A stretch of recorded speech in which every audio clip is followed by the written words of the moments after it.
sanya rigar aro, da ni ake gobe na sani dole wasu za a yi ambato. Lura da duniya bi ta sanni sanni don ka sanya rigar aro, yau da kai ake gobe kan sani dole wasu za a yi ambato. Lura da duniya bi ta sanni sanni don ka sanya rigar aro, yau da kai ake gobe kan sani dole wasu za a yi ambato.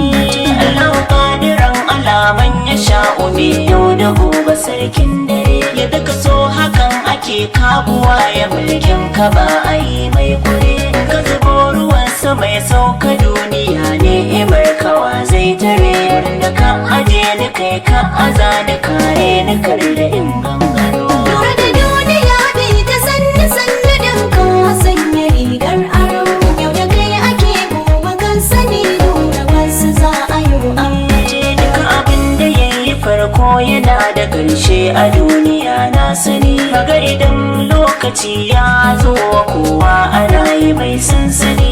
Ya zan rufe ido in ya bar ni sai yan kaɗan kawai zan gani, haka abin yake ni ba ni fara yin takama da rigar aro. Lura da duniya bi ta sanni sanni don ka sanya rigar aro, yau da kai ake gobe kan sani dole wasu za a yi ambato. Wala akwai wahala tattalin rike duk abin da baya hannu, da maka zamani na Allah ne mutane ko bari yin maganganu, wanda ya so yake arawa ya haskaka masu fariya sun baro, da an ka kwace rigar da sun kasa babu wanda zai bambaro. Lura da duniya bi ta sanni sanni don ka sanya rigar aro, yau da kai ake gobe kan sani dole wasu za a yi ambato.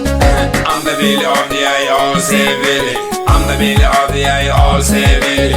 Billy O'Neill, damn, you know I use a kusharo jika at the rapping. Let me tell you something, my homeboys go jumping. In your moon, go bamu banegun. Mun baje wasu har sun cike gun. Karka da kanka cewa ka kowa, karka da kanka cewa ba kamar ka. Sabon sauti ga sabon baiti, sabon sauti ga sabon baiti. Lura da duniya bi ta sanni sanni don ka sanya rigar aro, yau da kai ake gobe kan sani dole wasu za a yi ambato. Kafin na annabin mawaka na da yanzu an ba su lambar yabo, a ko'ina sukan yi waƙe aji su kuma ba su kasa samun rabo. A hankali na zo ina rarrafe a yau har na fara miƙen dabo, ajabi yana gurin kainuwa a kogi kuna gani dai zo. Lura da duniya bi ta sanni sanni don ka sanya rigar aro, yau da kai ake gobe kan sani dole wasu za a yi ambato. Idan da ni yau ake gobe na zuwa za a fara yayin wani, don haka ni ina jira al'umma kuna ji ba zan yi kishi bane, da na zo ina yi kyashin zuwan wani hassada ta kayar da ni. Ne idan na ce za na ɗauki kwando ruwa in je in